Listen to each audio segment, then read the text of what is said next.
국민 라디오. 나란히 가지 않아도 우리는 하나. 세상은 힘들게 해도 우리는 조합원. 우리는 하나.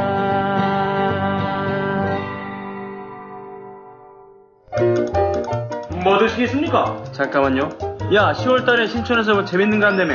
아, 그 개쩐다는 페스티벌. 맞아요. 페스티벌 3. 2014 페스티벌 3. 그게 뭡니까? 뮤지션들 18팀이 펼치는 뮤직 페스티벌. 언제? 어디서? 10월 25일 토요일. 신촌 연세로 차 없는 거리에서 오후 3시부터 하루 종일. 노래만 하는 거야? 아니요, 거리 퍼포먼스랑 마라가들의 캐리커처 아트마켓도 열린대요. 가만히 있지 않겠다는 사람들 다 모여. 제목이 뭐라고요? 2014 페스티벌 3. 많이 놀러오세요. 조합원. 우리는 하나.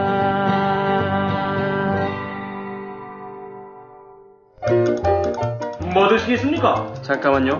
야, 10월달에 신촌에서 뭐 재밌는 거 한다며. 아, 그 개쩐다는 페스티벌. 맞아요. 페스티벌 3.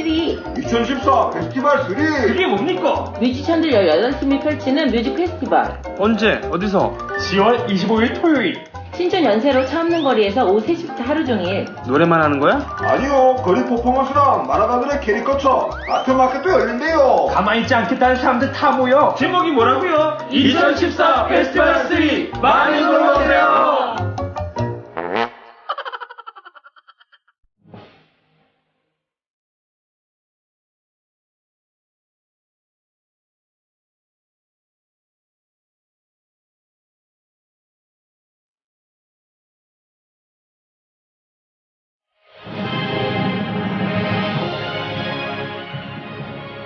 박한용의 라디오 100년 전쟁.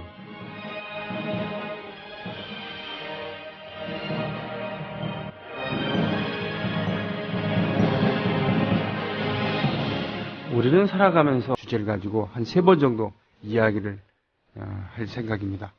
자, 오늘도 라디오 100년 전쟁 박한용 선생 나오셨습니다. 안녕하십니까? 네, 안녕하세요. 안녕하십니까? 예. 네. 도대체 세상이 어떻게 돌아가길래 이제 유신되는 거 아니냐 이런 얘기도 있습니다만, 예. 유신을 겪으셨죠? 직접? 저 겪을 때 몇 살 때가 중요한데, 네, 예, 제가 이 73년도에 초등학교 6학년이 됩니다.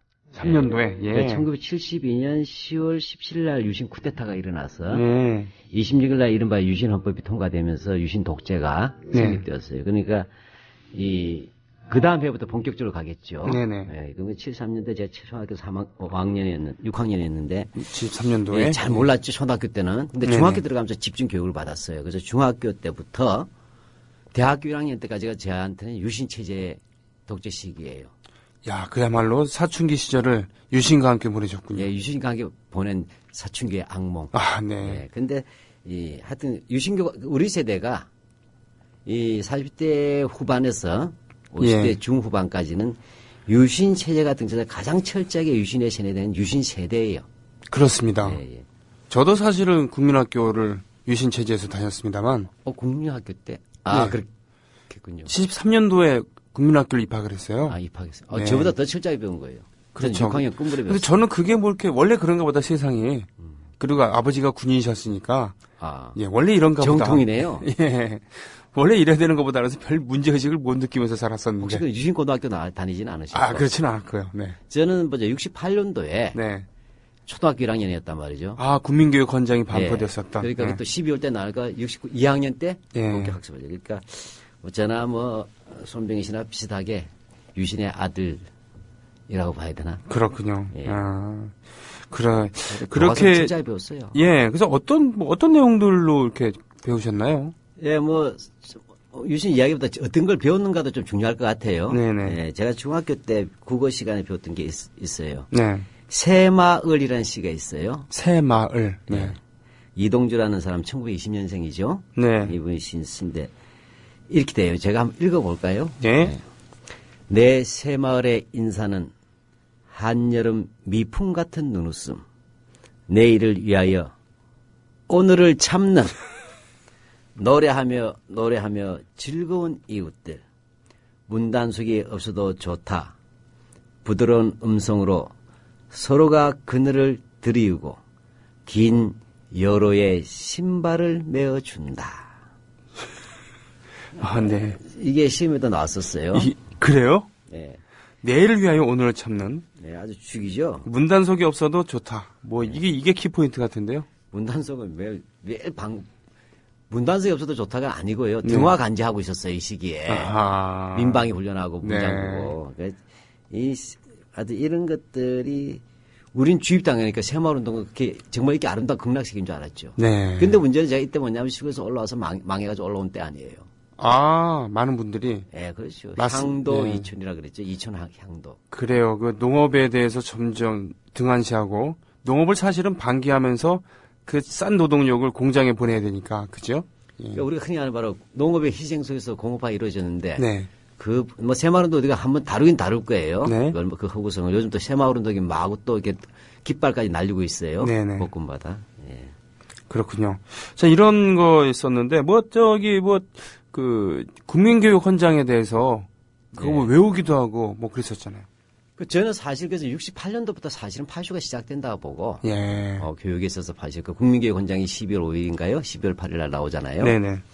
그 다음에 이미 61년도 쿠데타 때 네. 이미 파시즘이에요. 그 내용은 박정희의 국가와 혁명과 나라는 책이 있어요. 63년도에 나오고. 국가와 혁명과 나가 빠지면 레닌이에요. 아, 국가와 국가와 혁명. 혁명하면 그 블라디미르 레닌의 네. 러시아 혁명에 관한 정치 서적이고 네. 내가 빠지면 안 돼. 독재자는 네. 내가 있어야 되죠. 뭐 무신 정권이잖아요, 그게. 예. 그게 어떻게 민주라고 할 수 있겠습니까? 자, 그런데 보면 이제 국민교육 헌장이 아니라 이제 해설서가 나와요. 그거 해설서. 예, 그러니까 쉽게 독본유라 그러나요? 요즘 네. 뭐라고 하는지 모르겠어요. 왜냐하면 그 국어책 있으면 독서 이런 책들이 나오잖아요, 교과서에. 참고서, 해설서. 아니, 그러니까 수업 시간에 배우긴 배우는 네네. 거죠. 근데 그래서 좀 인상 깊었던 게 국민교육 헌장 해설서. 네. 그 다음에 실현과 극복의 역사란 책이 있어요. 그러니까 국민교육 헌장 해설서 뭐 제목들은 그냥 국민교육 헌장을 각 문단마다 네. 그것을 챕터별로 쫙 해설한 거예요. 예화를 집어넣어서. 아니 무슨 삼강오륜서도 아니고 말이죠. 삼강행실도도 아니고 무슨 공자, 맹자 이런 것도 아니고 그런데 뭘 한 줄씩 이렇게 해석을 했다고요? 네, 근데 이게 일제강점기에 바로 그랬거든요. 아이고. 어른 행실도는 그래도 나은데, 네. 일제시대 때 보면 교육치거라든지, 아, 예, 맞습니다. 일본 천황의 여러 가지 치거들 있지 않습니까? 그러면 그것들을 천황께서 내시는 오다 아닙니까? 오다. 오다, 예. 네, 오다라고. 일본식으로 오다 이래야 됩니다. 웃으면 안 되는데. 네. 심지어는 제목적 국민윤리 이런 것도 있었고, 네. 반공도덕. 지금 생각해보니까 어떻게 반공이랑 도덕이랑 등치할 수 있는지 모르겠습니다만, 예. 이런 과목도 있었어요. 예, 그래서 이런 부교목을 잠깐 설명해 드리는 것도 좋을 것 같아요. 네. 뭐 아시는 분은 알겠지만. 아까 국민교육 헌장에서는 한마디 하면 국민에 나오는 모든 문장들을 해설한 거다. 네. 그게 책 한 권이에요. 예. 그 다음에 실현과 국복의 역사는 한마디 하면 안보 교육서예요. 그러니까 국사책이 있잖아요. 네네. 그 국사책 배우면 되지 않습니까? 그렇죠. 예, 근데 실현과 국복의 역사라는 책은 그 중에서도 오로지 외세와 싸운 거하고 북한 내 역사 있죠. 북한과 네. 싸운 거. 네. 쉽게 말하면 한국 정근대에서 지금까지 무장투쟁사야. 아이고. 그러니까 외침, 이게 시련이죠. 네. 예를 들어서 극복한 을지문도 강감찬 이런 거 있지 않습니까? 네네네.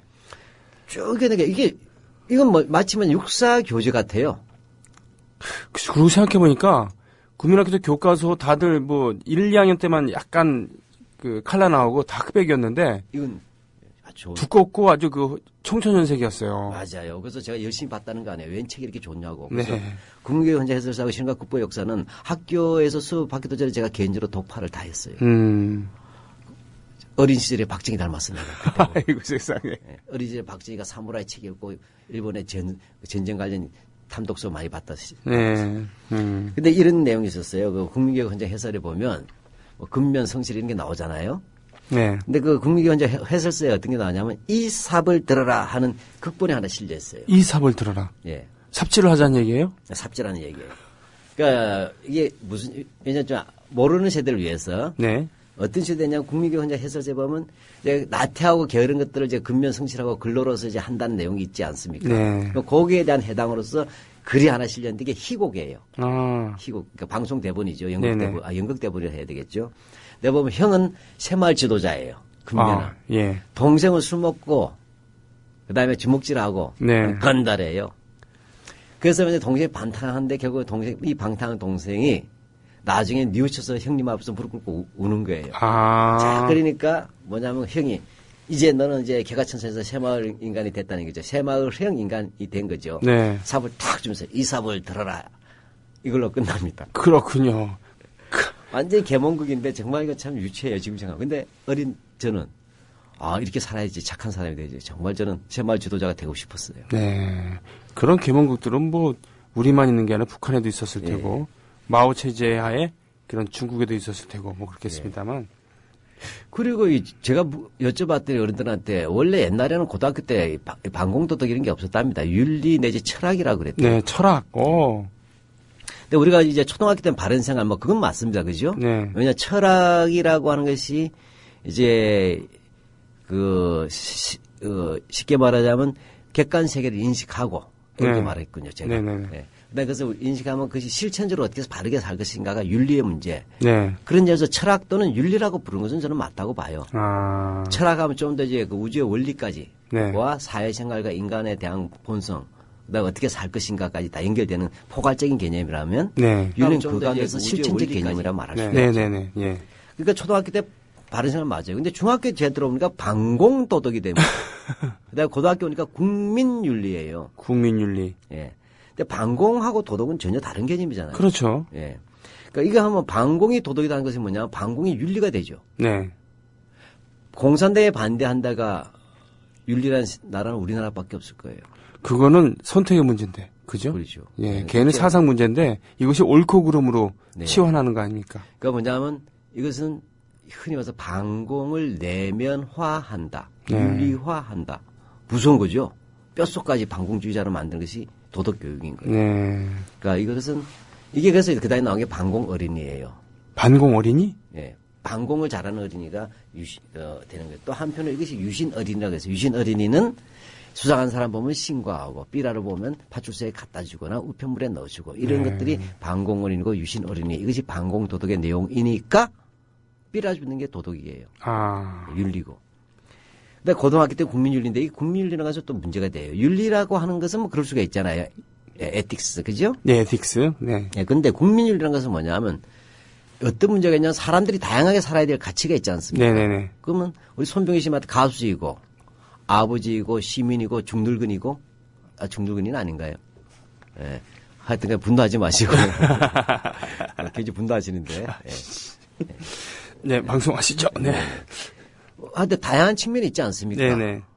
그런 속에서 자기가 가진 윤리라는 것은 가장 근본이 민주 시민의 윤리로서 갖춰내는 소양들을 가야 되는데 국민은 그런 것이 아니고 네. 국가에 대한 권리와 의무만 규정되는 존재예요. 근데 정확하게 하면 그때 국가에 대한 의무죠. 의무. 예. 조선시대도 아니고 예. 군사부 일체 이런 것도 강조하는 그런 거 있었습니다만 그러면은 고등학교에서는 왜 정치경제라는 과목도 있었잖아요. 예. 그죠? 요즘 치면 사회 과목이라 그러나요? 모르겠습니다. 요즘. 정치경제는 그래도 고등학교 어느 정도 머리가 여물었을 때 가르치는 건데 예. 거기서 유신체제를 뭐라고 합리화했는지 모르겠네요. 그때 이 정치 경제도 굉장히 책이 두꺼웠어요. 예, 예. 참고서도 600페이지짜리를 제가 공부했어요. 예. 580페이지 되니까. 근데 여기서 보게 되면 고등학교 때 쭉 보니까 이 정치 경제에서 제일 강조한 게 민주주의란 무파트가 있잖아요. 네네. 그래서 뭐냐 박정희 민주주의를 교도 민주주의라고 나왔어요. 교도. 저 처음 들어봐요. 교도민주주의는. 교도는 가르칠 교자, 아, 예, 예. 인도한다 할 때 도자. 교도사의 그 교도 합치면 아닙니까? 교도소 민주주의예요. 빨리 얘기하면. 네. 근데 이게 설명하는 게 뭐냐 제3세계에서는 민도가 낮다는 겁니다. 아. 그다음에 두 번째 급격한 근대화를 해야 된다. 네. 낮은 민도와 근데 근대화의 긴급한 과제 이런 속에서는 강력한 카리스마를 가진 지도자들이 국민들을 계몽하고 이끌어 나가는 그러한 민주주의를 할 수밖에 없다. 이것이 바로 교도 민주주의다라고 되어 있어요. 알아서 앞장서서 갈 테니까 군말 말고 따라오너라 이거죠. 예, 그러니까 독재자가 앞장서서 민주주의를 만들어낸다. 네. 그건 뭐죠? 독재 민주주의란 말이죠. 그렇군요. 독재 민주주의. 그러니까 별걸 다 만들어낸 거예요. 이 어용학자들이. 뭐 그 한국적 민주주의라는 얘기는 들어봤습니다만 교도 민주주의는 처음 들어봅니다. 그러니까 이제 교도 민주주의는 사회 정치 쪽은 개념화 시켜야 되니까 그렇게 세계사적으로 말을 돼야 되잖아요. 네네. 그러니까 한국적 민주주의라고 참 그 말이 중요하네요. 그 시대 귀에 못이 박히도록 한 것이 네. 박정희 처음에 민족적 민주주의는 민주적 민족주의 이런 말을 썼어요. 네. 그다음에 네. 유신 체제 때 와서 한국적 민주주의라는 말을 썼는데 원래 5.16 쿠데타부터 그때 얘기했었어요. 네. 핵심이 뭐냐? 이건 정말 중요한 얘기네요. 우리나라는 그 특성상 서구의 자유민주주의와 맞지 않다는 게 박정희 주장이에요. 네. 애초부터. 이것이 굉장히 중요합니다. 박정희는 자유민주주의 부정한 사람이에요. 부정한 사람이다. 예. 예. 그래서 그 1963년 국가와 혁명과 나라는 책을 쓸 때 네. 이건 비교적 자기 얘기를 썼어요. 왜냐? 말이 개판이거든. 문법도 안 맞고. 예. 자기가 직접 쓴 거예요. 그러니까 손을 봐준 놈도 시원찮았을 거고. 왜냐하면 한국말이 서툴다는 게 있잖아요. 문법이 서툴고. 그러니까 그거는 누가 이게 구술해서 대필해 준 게 아니라 직접 쓴 게 맞다는 겁니까? 아니면 자기가 구술해서 쓰거나. 그런데 그래서 적어도 박정희의 생각이 오롯이 담겨져 있다. 이 책에 관해서만. 그렇군요. 대필해 준 건 아니다. 그것도 자기 이름 나오고 이게 대통령 출마하기 위해서 낸 책이에요. 그렇군요. 네. 그런데 왜냐 그 내용을 보면 남이 써줄 수가 없어요. 왜요? 쪼잡하거든. 근데 거기에 이렇게 나옵니다. 서구의 자유민주주의, 당연히 공산주의는 반대하죠. 공산 프롤레타리아 독재는 당연히 배격해야 되지만 서구의 자유민주주의는 방종으로 흐를 수 있기 때문에 우리가 취할 바가 못 된다. 오히려 우리 같은 후진국에서는 히틀러라든지 비스마르크가 강력한 독일을 만들었던 그런 것처럼 강력한 지도자에 의해서 통치돼야 된다라고 얘기됩니다. 히틀러와 비스마르크까지 인용이 되었습니까? 그럼요. 그것이 독일의 근대를 일으켰다. 지금 꼴 중에도 숫골이 아니고 파쇼죠. 이 정도. 파쇼죠. 파시즘이죠. 네. 자, 그런 사람이 원래 삭수가 그런 사람이에요. 배운 바가 그것밖에 없잖아요. 네. 이런 사람이 뭐냐면 따라서 우리나라는 우리나라 민주의 토양에 맞게 해야 된다 할 때 민주주의 말을 버릴 수는 없잖아요. 네. 그러니까 뭐냐 한국적 민주주의의 토착화라고 한 거예요. 네. 근데 얼마나 골 때리냐면 이 한국적 민주주의라고 말할 때 제가 중학교 1학년 때인가 중학교 2학년 국어 교과서에 나와요. 네. 그게 뭐냐면 또 이런 또 계몽극이 나와요. 동네에서 뭐냐 건달 청년이 있어요. 이거 쉽게 말하면 할 일 없이 돌아다니는 친구들 있죠. 젊은 친구들. 그렇죠. 눈팬이라 그러죠. 네네. 근데 그게 뭐 가게 주인 아저씨인가 어떤 뭐 마을 어른이 계신데 와이샷을 긴 걸 입고 나온 거예요. 네. 근데 이제 대본에 국어 교과서입니다. 네. 그러니까 자네 그 뭔가 이거 와이샷이에요, 와이샷. 근데 왜 이렇게 자기한테 이거 미제예요, 미제, 외제. 예. 이 사람아 외제라도 몸에 크지 않나? 외제면 다 좋잖아. 애끼 사람아. 외제라도 한국인의 몸에 맞아야고 당신 몸에 맞아야고 와이셔츠가 이쁜 거예요. 이것이 뭐죠? 한국적... 민주주의라고 하는 것이 다 외제가 좋은 게 아니에요. 우리대로 맞춰야 된다. 이게 바로 한국 민족 그것이 뭐냐? 유신체제라는 것이 나왔어요. 어이가 없네요. 지금 생각해보면은 민주주의라는 것은 다소 시끄럽다 하더라도 더디 간다 하더라도 그것이 탄탄한 그런 합의에 따라서 가는. 그래서 결국은 그게 이제 멀리 가는 길이잖아요. 예, 근데 여러분 놀랍지 않으세요? 제가 50대 중후반 아니에요. 네. 중학교 때 교과서를 다 이야기하는 이 총명함이라고 할까요? 아니면 세뇌 당함이라고 할까요? 둘 다네요. 근데 기억력도 뛰어나시고 그 당시 얼마나 뼈에 사무치게 철저하게 교육을 받으셨으면. 예. 예. 그리고 이런 반감이나 이런 건 없었습니까? 저는 워낙 어렸었으니까 그리고 아버지가 군인이셨으니까 그런가 보다. 그리고 좀 선생님 말 잘 듣는 모범생이었으니까 그렇다고 치고요. 저는 아까 총명하다고 했는데 늦게 깨었어요. 대학 들어가서 알게 됐어요. 이상하다는 거를. 저는 이제 그 당시 기독교계 중학교를 다녔어요. 네. 근데 중학교 때 기독교계 제가 어느 학교를 하면 다 아시는 분이에요. 지금은 또 개덕교회 본산인 교회 소속 학교인데. 네. 예, 북에서 내려온 서북 지역에. 예. 네. 근데 이 시기에 이 학교는 유신체를 강력하게 반대하셨어요. 그래요? 예. 왜냐하면 그 당시 유신체제 때는 대통령이 간접선거잖아요. 네네. 그러니까 중학교, 고등학교 학생회장을 뽑는 직선제로 하면 안 되잖아. 대통령을 간접으로 뽑는데. 선생님이 임명했죠. 그렇죠. 왜냐하면 대통령은 국민이 못 뽑는데 중학교, 고등학생들이 직접 뽑는다, 학생회장 뽑는다면 중학생, 학생들이 국민보다 의식수준이 높다는 게 되잖아요. 네. 그런데 유일하게 이 학교만 이 학교 또 다른 학교 하나라 그러는데, 제가 중학교 때 보니까 직접 뽑았어요. 고등학교는 못 뽑지만. 네. 학생회장은. 네, 예, 예. 그러고 보니까 저도 국민학교 때 계속, 그래, 선생님이 시켜갖고 반장을 했군요, 저도. 네. 네, 유신체제 때문에 그런 거예요. 근데 네. 뭐냐면 이때 제 담임 선생님이 사회과목 선생님이셨어요. 사회 과목. 예, 안뭐라는 선생님인데 일본 히로시마 고등 사범학교 출신이에요. 일제 강점기에. 네. 그러면 뭐 대구 사범 이렇게 비교하면 안 됩니다. 그래요? 그래서 최고의 사범학교예요. 아, 히로시마 사범. 동경 사범하고 합친. 아, 그렇군요. 네. 그게 나오신 분이 이분이 뭐냐 일제시대 본인이 12대 1인가 18대 1로 일본인 학생을 팼다는 분이에요. 오. 대표냐가 도망가면서 하나씩 때려 누웠다. 네네네. 나중에 보니까 정말 철봉을 휙휙 돌아갔어요. 나이가 50이 넘어서 60 다 되셨는데도. 엄청나네요. 네. 근데 그분이 뭐냐면 늘 이 사회과목 가지고 이런 게 민주주의래 하면서 화를 내셨어요. 아. 그 시험에 나오니까 이때 하면서 이걸 쓰면서 이게 이렇게 하면서 이렇게 파괴되는 게 민주주의다 하면서 화를 버럭버럭 내셨어요. 그러셨군요. 네. 상당히 지사적인 면모를 갖고 계셨던. 그 다음에 이 대강중학교가, 학교 아이고, 네네. 좋은 일이니까. 네네. 네. 4.19 때 되면 4.19 영상을 틀어줬어요. 그래서 대광은 황소, 받을 때는 싱 하고 받고 돌아서는 평화롭게 풀을 뜯어먹는다.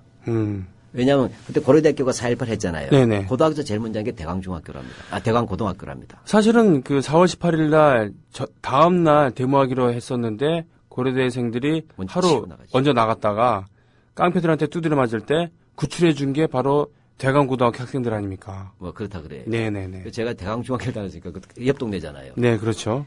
그렇게 되니까 어떻게 됩니까? 이렇게 되니까 이걸 틀어줬다는 이유 자체가 뭔가 유신체제 비판이죠. 그렇죠. 예. 근데 그거 제가 이제 고등학교를 갔단 말이에요. 네. 고등학교 또 그 근처예요. 또 어딘지 아세요? 그 학교가 지금은 여당 최고 실세, 국회의원 실세가 있는 용 X 학교예요. 고등학교예요. 아, 그렇습니까? 보문동에. 보문동에? 아. 그 고대하고 가깝죠. 그렇군요. 고대 옆산이죠. 네네네. 보문동에. 근데 제가 대강 중학교 다닐 때 특히 75년도 중3 때인가요? 3, 4, 5년. 네네. 73년이랑. 제가 그때 등교를 했단 말이에요. 고대 앞에서부터. 네. 근데 철조망을 쭉 치고 도로에 그 당시 대학생 형님들이죠. 네. 들이 농사하는 걸 봤어요. 아. 70년대 중반에. 네. 75년이죠. 75년대. 나중에 대학 가서 나중에 알아보게 게 교련 반대 데모였어요. 아, 교련 반대 데모. 네, 그래서 거리에다 철조망 바리케이트 치고 연자 농사하는 걸 봤어요. 그래서 그렇게 되면 뭔가 나도 조금 왜 저런가 했지만 뭡니까 저는 저런 새끼들이 있으니까 저들이 방송과 안 맞는데 속으로 그렇게 한 거죠. 아, 그렇군요. 저런 사람들이 있으니까 고대까지 간 사람들이 배가 불렀다. 안보가 이태로운데 이렇게 생각을 했어요. 저도 그렇게 생각했었어요. 네, 그래서 저 간첩들이 있었다. 간첩들이 사주했다. 네. 그렇게 했어요. 예, 그 다음에 그렇다 하더라도 고등학교 들어서는 뭐 그렇게 관심 없었어요. 네. 입시에 허덕였으니까 네. 가난과 입시에 허덕인 시절인데. 근데 중요한 것은 박정희는 아버지였어 우리에게. 내 마음속의 아버지예요. 아버지. 이건 무서운 거예요. 아. 왜냐하면 저는 그 학교 갈 때 초등학교 1학년 때부터 대통령이었어요. 그렇죠. 전 태어날 때부터 대통령이었죠. 예.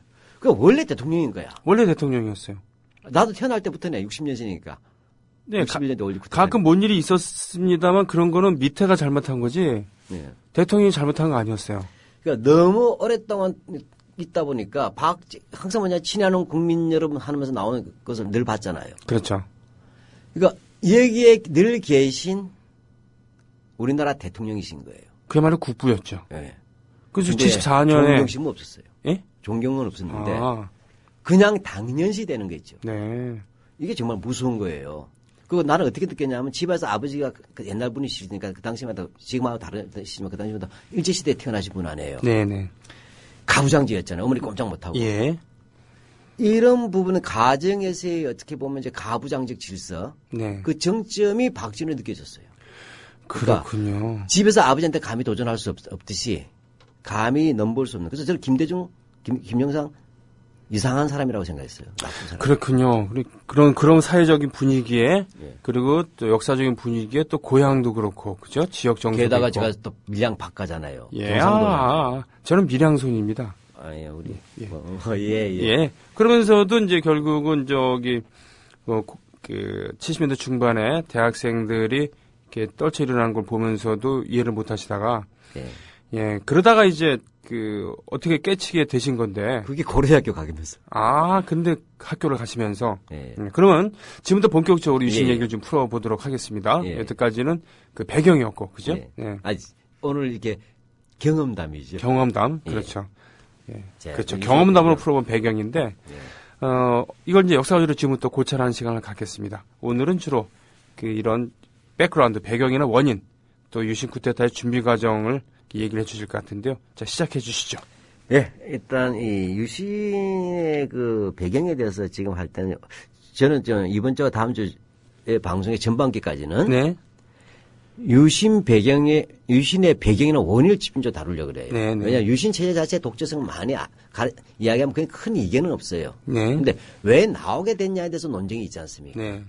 특히 그래서 뭐냐면 이 보면 그 흔히 말해서 이 유신의 그 배경에 대해서 교학사 교과서 같은 경우에는 우리는 보통 이렇게 유신 체제의 배경을 어떻게 봅니까? 박정희의 권력욕이다. 권력욕이죠. 근데 네. 그렇게 설명하지 않기 때문에 이걸 보자는 거예요. 네. 교학사 교과서 같은 경우에는 유신 배경으로 안보 위기를 들고 있어요. 그리고 부분적으로 진보적인 역사학자들이나 연구자들도 그 당시 그런 안보 위기가 있었던 건 사실이라는 식으로 얘기를 하는 사람들도 있어요. 물론 맥락은 다릅니다. 교학사 교과서가 안보 위기 때문에 유신이 나왔다는 얘기하고 네. 진보적 역사학자들이나 그 정치학자들이 이 유신 당시에 안보 위기감이 있었다 하는 거하고는 다르긴 합니다. 그렇군요. 위기감하고. 네. 예. 예. 자, 그래서 뭐냐면 일단 그래서 오늘은 교학사 교과서의 내용을 놓고서 네. 그 배경들은 나름대로 설득력이 있어요. 그러니까 그걸 한번 읽고 우리가 한번 정리를 해보자. 근데 좀 긴 내용인데 325조 교학사에 네네. 제목이 10월 유신과 그 덫의 교과서 제목이 예. 거기에 나오는 그 부분들을 한 세 토막 나눠서 좀 읽어보는 걸로 해서 먼저 한 토막 좀 읽어주시죠. 알겠습니다. 10월 유신과 그 덫. 대한민국은 1960년대의 고도 성장으로 자주경제의 기반을 마련하였다. 그러나 1970년대 들어서면서 미소의 데탕트 외교로 인해 한반도 외교는 안보는 불리해졌다. 북한은 남한을 공산화하려는 정책을 더욱 적극적으로 추진하였다. 북한은 1962년 12월 4대 군사 노선을 채택하고 군사력을 증강하였다. 1968년에는 박정희 대통령을 시해하기 위하여 1, 2, 4군 부대를 청와대 근처까지 침투시켰다. 같은 해 동해안에 무장 게릴라를 여러 차례 침투시키기도 하였다. 그러나 미국은 1969년 닉슨 독트린을 통하여 아시아인의 방위는 아시아인이 책임질 것을 발표하고 주한미군 1개 사단을 철수시키기로 하였다. 이 같은 긴박한 분위기에서 박정희는 1971년 12월 국가 비상사태를 선언하였다. 또한 통제와 동원을 쉽게 하기 위하여 1972년 10월 유신을 단행하였다. 예. 자, 이제 긴 내용인데 잘 요약을 해볼게요. 네. 제가 본고사 주시라서 요약이 잘 됩니다. 네. 예. 예. 그래서 비웃지 마세요. 예, 제가 오죽 자랑할 게 없으면 이러겠어요. 네. 자, 일단은 뭐냐면 이런 정책, 이 유신, 10월 유신 나오게 된 배경할 때 첫째로 밀소의 대탕트 외교, 그러니까 쉽게 보면 대탕트는 한반도의 안보에 불리하다 이게 첫 번째 주장이에요. 네. 미소가 화해하는 게 왜 한반도에 불리한지 참 이해가 안 가죠. 대탕트는 화해, 이런 건데. 그러게요. 예. 자, 이게 첫 번째. 그러니까 일단 대탕트가 안보 위기를 가져왔다는 거예요. 이상하네. 예. 세계 평화가 이루어지면 우린 좋은 건데. 그러니까 이게 첫 번째. 두 번째로는 이 시기에 북한은 남한을 적화하려는 것을 더욱 적극 추진했다. 네. 이 시기가 중요한데 여기서 예를 든 거 보세요. 62년에 4대 군사 노선 했죠. 62년에. 네. 그다음에 68년도 잘 알다시피 김심조 사건이라고 하죠. 1.2.1 때 무장공비 청와대 습격 사건. 그렇죠. 예. 그다음에 이제 하고 그다음에 그해 겨울에 울진 삼척 무장공비 사건과 이승복 어린이 사건 했어요. 근데 이건 62년도와 68년도입니다. 예. 72년하고는 4년 차이가 나요. 그러게요. 예, 일단 근데 그냥 볼 때는 안보 위기가 맞죠. 네. 예. 근데 4년이나 지났어요. 예. 근데 큰 걸로 보면 맥락은 맞단 말이죠. 네. 인용돼. 그다음에 세 번째가 뭐냐? 닉슨 doctrine이에요. 네. 아시아인에 있는 아시아가 방해해라. 그러니까 쉽게 말하면 미군 출사한다는 얘기를 했다는 이야기 아니에요. 그러니까 월남전에 덫에 빠져갖고 예. 미국이 점점 곤란해 하니까 경제적으로도 그렇고 예. 반전 여론 드높으니까 그것을 탈출하려고 그렇게 한 거 아닙니까? 예, 어찌됐든 근데 이것이 한반도에서 주한미군 철수하려고 그렇죠. 감축을 하려고 한 거죠. 네네네. 이 부분에 문제는 있어요. 네. 자, 그렇게 세 가지잖아요. 대탕트, 그다음에 적화, 그다음에 닉슨 독트린. 이것 때문에 그래서 안보 위기가 왔기 때문에 71년 12월에 국가 비상사태. 네. 자, 국가 비상사태였다. 제가 이거 왜 다시 복습해 드리냐면 68년도가 아니라 69년, 70년, 71년은 뭐냐는 게 아무것도 설명이 없잖아요. 네. 여기서 남북 관계에서 이해갑니까? 그래서 여기엔 3, 4년의 공백이라는 부분을 이 친구들이 이야기하지 않고 있다는 거예요. 그렇군요. 네. 그다음에 국가 비상 사태가 70년 12월에 있었고 72년 10월에 유신 당했다. 한마디로 얘기하면 뭐죠? 이게 안보 위기의 소산이라잖아요. 네. 자, 근데 이 보게 되면 그 페이지 아래 네. 이게 본문이잖아요. 교학사 교과서입니다. 그죠? 예. 예. 네, 그 페이지 아래 보면 325 쪽. 더 알아보기라고 하는 게 친자에 있어서 다시 이것을 다시 본문이 기니까 네. 제가 이렇게 세 번 나눠서 정리해 드렸는데 또 다시 명쾌하게 이들은 자기들이 알아서 정리해 놨어요. 더 알아보기 어떻게 네. 되어 있습니까? 자, 제가 한번 읽어볼까요? 예, 예. 더 알아보기라고 해서 박스를 해놓고서 소련과 중국이 아시아에서 공산주의적 팽창 정책을 계속 추진하는 상황에서 아시아의 많은 국가들을 공산화의 위험에 빠뜨리는 것이었다. 이것이 이제 무슨 얘기냐 하면 닉슨 독트린이 그렇다는 얘기예요. 이러한 미국의 대정책 변화는 시울신 추진의 주양병이 되었다라고 했죠. 친절하게 합리화시켜주는군요. 예, 근데 조금 이상해요. 지금 뭐냐면 미소가 대탕타고 있잖아요. 네. 그다음에 중국과 미국이 뭐냐면 핑퐁 외교 아시죠? 네. 하면서 주계 장막이 걷어지지 않습니까? 네네. 요런 사실을 있으면서 대탕때 시작되는 건데 이걸 뭐냐면 공산주의의 팽창 정치를 얘기하고 있어요. 그렇군요. 앞뒤가 안 맞죠? 그렇죠. 네. 그래서 얼핏 보면 맞는 것 같아요. 의도적인 그 네. 정세를 의도적으로 네. 오판하는 비슷한 그런 얘기군요. 그렇죠? 네. 근데 그러니까 어쨌든 간에 대탕트가 공산주의의 팽창 정치라는 것은 말이 안 돼요, 사실은. 그걸 좀 줄이자는 얘기죠. 그렇죠. 예. 근데 이제 믹슨 독트린은 어려워서 공산화 위협을 처리했다는 이렇게 돼 있어요. 자, 그러니까 그러면 이제 다시 본문으로 돌아가서 예, 다시 읽어볼게요. 본문 읽어보시죠. 네. 이어서. 박정희 대통령이 독재의 길을 걸어갈 수 있는 조치를 마련해 주었다. 네, 대통령은 통일 주체 국민회의에서 선출하고 중임 제한이 없으며 국민의 지번권을 제한할 수 있는 긴급 조치권을 발동할 수 있도록 하였다. 이는 자유민주주의 정도에서 벗어난 비상체제인 동시에 독재였다. 예, 맞는 얘기네. 독재라고 했네요. 예, 근데 이제 항상 보면 얘들은 이렇게 하실 때는 꼭 먼저 속으로 뭐죠? 내심 불응합니다, 이 사람들. 아, 왜냐, 독재를 안 쓰면 지들 교과서 통과 안 될 것 같잖아요. 그렇죠. 유신체제 독재라고 안 하면 말이 안 되잖아요. 그 밑에는 또 이렇게 되어 있네요. 네. 북한은 유신체제를 교란하기 위하여 극단적인 행동을 일삼았다. 1974년에는 조 총련의 문세광이 대통령을 저격하려다 유경수 여사를 시해하는 일이 일어났다. 1976년에는 판문점 공동경비구역 안에서 나무를 자르려는 미군 장교 2명을 도끼로 살해하는 일까지 자행하였다. 북한의 계속된 도발은 유신체제를 지속시키는 명분을 줌과 동시에 남한 사회의 긴장을 강화시켰다. 네, 무슨 뜻인가요, 이게? 그러니까 결국은 유신체제를 교란하기 위해서 극단적인 행동을 했고, 북한이? 예, 그러니까 북한 때문에 유신체제를 계속할 수밖에 없었다. 독재지만 예. 필요한 독재였다. 이렇게 얘기하는 것 같은데요. 예, 그럼 이제 유신체제기에서 북한의 또 책동이죠. 네, 예, 그럼 자 여기서 보게 되면 북한은 유신체제를 교란하기 위해 극단적인 행동을 일삼았다란 말은 어떤 뜻이냐면 북한에서 유신체제가 너무너무 싫었다는 얘기예요. 아까 분명히 교과서는 독재라 그랬잖아요. 유신체제가. 네네네. 북한은 너무너무 유신 독재가 싫었어요. 이런 말이 되면 북한이 그걸 교란하기 위해 했다면 북한이 민주주의 국가네? 아, 희한한 논법이잖아요.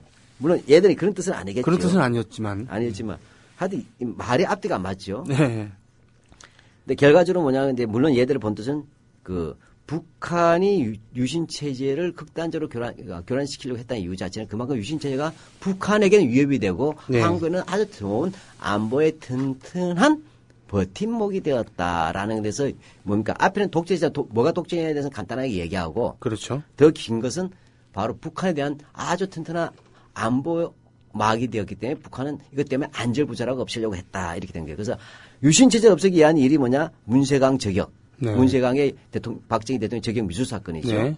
물론 유경수 여사는 문세광이 죽였다는 얘기는 아니에요, 그렇죠? 미제 사건이에요, 총알이. 예, 궤적 같은 걸 봤을 네, 때 의문이 예. 남고 있죠. 네네. 의문이 있다 이렇게 정리하는 거죠. 그다음에 물론 저격은 했습니다만 유효 유효탄이 아니에요. 유효탄은 바로 그 빗나갔고 경호원들이 뭐 오발한 거죠. 그러니까 잘못 겨냥을 해갖고 이제 그런 이야기 이런 얘기들이 공식으로 있습니다. 확정을 해야 되는데 네네. 말이에요. 네. 그다음에 이른바 70년에 뭐 판문점 미르나무 독재 사건이라고 한 건데 네. 이건 유신체와 관계 없는 거죠. 그렇죠. 미국과 예, 판문점에서 뭐냐면 원래 그 협정 위반에 대해서 네네. 북한이 항의하고 그다음에 근데 미국이 계속 미르나무를 철거해서 전망을 하려고 하니까 그렇죠. 그렇죠. 근데 그렇죠. 이건 유신 체제의 문제는 아니란 거예요. 그렇죠. 예. 그러니까 지금은 유신 체제가 만들어지게 된 것도 안 보고 네. 유신 체제가 계속 유지할 수밖에 없는 것도 북한 때문이라고 돼 있잖아요. 네. 그러니까 독재가 본질이 아니고 그건 계속적으로 만들고 유지될 수밖에 없다는 얘기예요. 네. 그러니까 한마디로 얘기하면 이 문장 전체 아까 나눠서 읽은 거 합쳐버리면 유신 체제는 독재라고 하지만 안보 때문에 불가피했고 예, 일단 네. 북한 때문에 이게 장기적으로 지속될 수밖에 없었다는 예. 북한에 이렇게 됩니다. 근데 뭐 놀라운 것은 이 교과서는 유신만 이렇게 해석하는 게 아니라는 거예요. 네. 예, 굉장히 중요한 얘기인데 이 교과서에 328조 뭐 교학사 교과서 없더라도 네. 예, 귀담아 들으시면 됩니다. 328쪽. 예, 보면 4.19 이후 이승만의 하야담화 제가 전에 한번 방송 드린 적이 있어요. 네. 내용을. 그러니까 4.19 이후 이승만의 하야담화 그다음에 5.16 쿠데타 때 이른바 군부가 들고 나온 혁명 공약 있지 않습니까? 네. 그다음에 10월 유신 선언문 이런 것들이 한 페이지에 같이 있어요. 예, 같이 있어요. 그래서 뭐냐 328쪽 탐구 활동에 이제 이른바 재료들로 나와 있습니다. 네. 근데 이 세 개가 다 뭐냐면 놀라운 게 이승만의 하야담화는 이건 4.19 민주주의 문제죠. 그렇죠. 5.16 쿠데타는 4.19에 대한 민주주의 파괴죠. 네. 10월 유신 선언문 이거 독재죠. 네. 근데 이걸 놓고 주제가 뭔지 알아요? 탐구활동 제목이? 뭔데요? 북한의 위협과 한국 정치의 변화로 되어 있어요. 아니, 이스만 독재의 타도 그래서 지가 쫓겨나는 것들. 쫓겨난 것과 5.16 쿠데타 그리고 10월 유신 이걸 모두 안보로 얘기할 수 있다는 얘기라는 거예요? 예, 그래서 먼저 그 이승만 하야담화 우리 복습의 의미에서 한번 읽어봐 주시죠. 알겠습니다. 이승만 대통령 대국민 담화문 1960년 4월. 예, 하야담화문입니다. 네. 보고를 들으면 우리 사랑하는 청소년 학도들을 위시해서 우리 애국 애족하는 동포들이 내게 몇 가지 결심을 요구하고 있다 하니 내가 아래서 말한 대로 할 것이며 요거 이제 내가 하야하겠다 이거죠. 네, 한 가지 내가 부탁하고자 하는 것은 우리 동포들이 지금도 38선 이북에서 우리를 침입고자 공산당이 호시탐탐하게 기다리고 있다는 것을 명심하고 그들에게 기회를 주지 않도록 힘써 주기를 바라는 바이다. 아유, 그분이 오셨네. 아, 네. 예. 자, 이렇게 보면 어떻게 누가 봐도 이 재료는 4.19에 있어서 이승만이 하야하는 내용이잖아요. 근데 이것은 그다음에 4.19 선언문은 안 들어가 있고 교과서가. 네. 바로 뭐냐면 아까 말했죠. 탐구할 때도 북한의 위협과 한국 정치의 변화는 제목이 주제잖아요. 탐구 주제예요. 네네. 근데 여기서 밑에 자료, 밑에도 써있자면 탐구할 내용이 뭐냐. 이 자료에서 하야를 결정하면서 무엇이 이승만 대통령의 가장 큰 근심사였는지 살펴보자 하는 거예요. 네. 그건 뭐겠어요? 결국 이승만의 북한에 대한 걱정을 합리화시켜주는 예. 그런 4.19 이후에 뭐가 있다? 북한의 위협이 증대되었고 이승만 대통령은 안보를 걱정하셨다. 이게 정답이에요. 그래서 결국은 그것 때문에 군부가 쿠데타를 결행할 수밖에 없었다라는 식으로 몰아가는 거군요. 예, 그렇죠. 그 다음에 볼까요? 그 다음에 보시면 네. 그렇군요. 5.16 쿠데타를 설명하는 거. 혁명 공약이 있었죠? 네네네. 그 혁명 공약 6개, 4개, 5개밖에 안 실려놨는데 네네. 그 중에서 첫째, 둘째만 한번 읽어봐 주실래요? 예. 5.16 혁명 공약 1961년 5월. 첫째, 반공을 국시의 제1로 삼고 지금까지 형식적이고 구애만 그친 반공체제를 재정비하여 강화한다. 반공체제죠. 네. 둘째, 유엔 헌장을 준수하고 국제협약을 충실히 이행할 것이며 미국을 위시한 자유우방과의 유대를 더욱 공고히 한다. 예, 뒤에 건 먼저 볼 거 없고요. 네. 자, 이것이 아까 말한 328쪽 탐구활동 주제에서 이승만의 대국민 담화문하고 혁명 공약이잖아요. 네. 그럼 요 5.16 혁명 공약이 본문에는 어떻게 들어가 있는가 하면 323쪽에 본문이 있어요. 그렇습니까? 한번 또 좀 보시죠. 네. 작년 정부는 적절한 대응을 하지 못했다. 특히 북한과의 대치 상황에서 군비 축소를 약속하고 사회적으로 치안이 어려운 상황에서 4,500여 명의 경찰을 해고하고 경찰력의 대부분을 타지로 전출시키는 등 경찰의 치안 능력을 약화시켜 혼란을 자초하였다. 이러한 상황에서 박정희를 중심으로 일부 군인들이 쿠데타를 단행하였다. 5.16 군사정변 1961. 5.16 군사정변은 헌정을 중단시킨 쿠데타였다. 하지만 반공과 함께 자유우방과의 유대를 강조하였다. 대통령 윤보선은 쿠데타를 인정하였다. 육사생도도 지지 시위를 하였다. 미국은 곧바로 정권을 인정하였다. 네, 뭐 이래요. 네. 네. 자, 앞에서 10월 유신 같은 게 또 독재지만 네. 북한 때문에 필요했고 북한 때문에 계속 유지되었다잖아요. 예. 똑같은 구도죠. 결과적으로 323조에서 가장 강조한 게 안보. 이 내용 뭐예요? 5.16 쿠데타 원인이 군비 축소와 경찰 축소 때문에 치안 혼란, 그래서 군부가 골기할 수밖에 없었다잖아요. 그렇군요. 예. 아니, 이거는 정말 말도 안 되는 얘기 같은데. 자, 그러면 이제 우리가 좀 복잡했지만 328쪽이 아까 하야문, 네네. 그다음에 5.16 혁명 공약이 있었잖아요. 그럼 이 본문에 나오는 것들 지금 다 보충해주고 있죠. 안보 자료로서. 그러게요. 그럼 아까 10월 유신도 독재라지만 안보 때문에 불가피했다는데, 그럼 자료 3에 나온 10월 유신 박정희의 특별선언문 있어요. 박정희가 직접 작성한 거 아니고 보아가 졸개가 했겠지만. 네.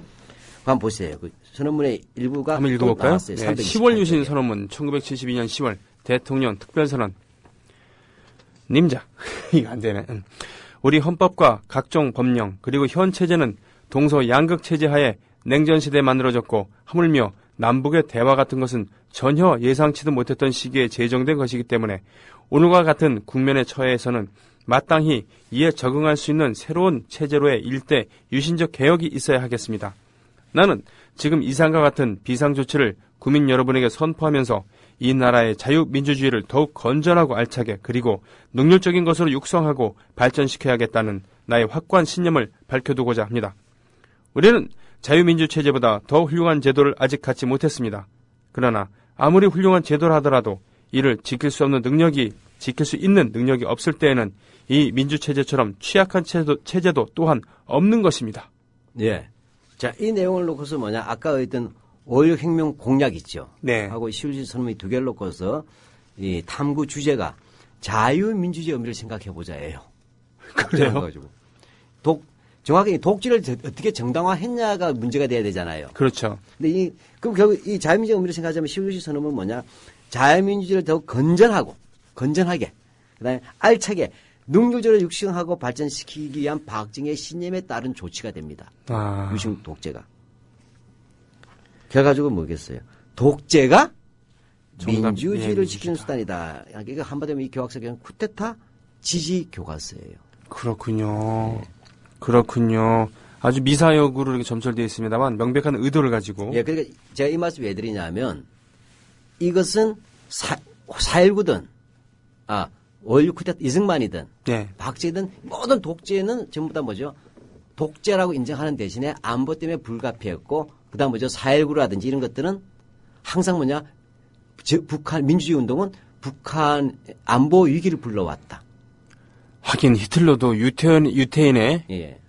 유태인을 그 악마로 만들므로 해물었어 그렇죠. 자신의 독재를 정당화시킨 그런 부분이 예. 있었어요. 예. 그러면은 진짜 안보를 위해서 불가피한 조치인가 10월 유신이 그 배경을 좀 보자는 건데 70년대 초에는 어떤 분위기였습니까? 예, 그래서 저는 일단 오늘까지는 그들의 주장하는 걸 가급적 네. 다 소개해드립니다. 그들이 들고 나온 내용들을 아까 교과서 충분히 우리가 설명드렸잖아요. 네. 자, 그렇게 되면 이 주한미군 감축과 데탕트 그리고 박정희의 한반도의 안보 위기가 네. 배경이라고 하는데 이게 뭐 아주 틀린 건 아니에요, 저도. 네. 예, 즉 주한미군 감축 사실이잖아요. 네. 지는 했단 말이죠. 그다음에 데탕트 분위기.